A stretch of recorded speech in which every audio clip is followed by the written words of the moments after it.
Mwenyekiti wa Chama cha Demokrasia na Maendeleo Chadema Taifa, Wakili Tundu Lissu amechaguliwa kuwa mmoja wa makamu wenye viti wa Muungano wa Vyama vya Kidemokrasia Duniani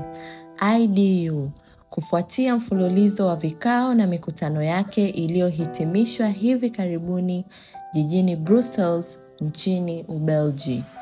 Taarifa ya Chadema iliyotolewa leo Jumamosi Mei 24,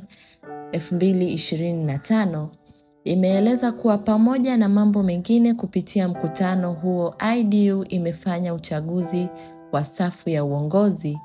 ambapo wajumbe wamemchagua waziri mkuu wa zamani wa 22 Canada Stephen J. Harper kuendelea kuwa mwenyekiti wa IDU kwa miaka 3 ijayo.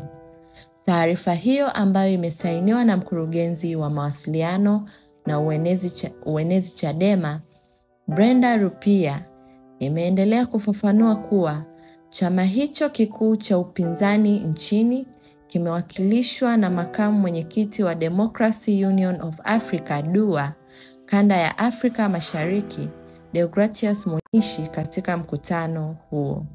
Rekodi ya msimamo isiyoyumba katika kupigania haki, utawala bora na demokrasia Tanzania, licha ya mazingira hatarishi ikiwemo jaribio la kutolewa uhai kama ilivyoelezwa kwenye mkutano mkuu, kama ilivyowapa imani wajumbe kutoka mataifa mbalimbali ulimwengu kumchagua Mheshimiwa Lissu katika wadhifa huu. Imeelezwa kuwa wajumbe hao walitanabaisha kuwa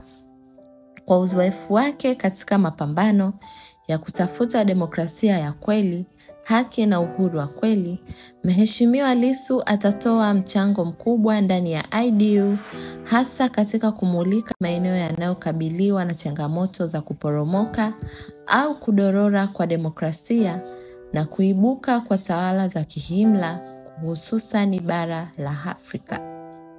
Ikumbukwe kuwa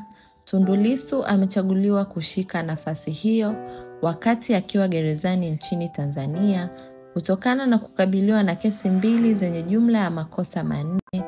yaani kesi ya uhaini ambayo kimsingi ndiyo inayomweka gerezani kwa kuwa haina dhamana, na kesi ya uchochezi na kuchapisha taarifa za uongo kwenye mtandao wa kijamii wa YouTube. Kesi zote 2 zinaendelea kwenye mahakama ya hakimu mkazi Kisutu, Dar es Salaam.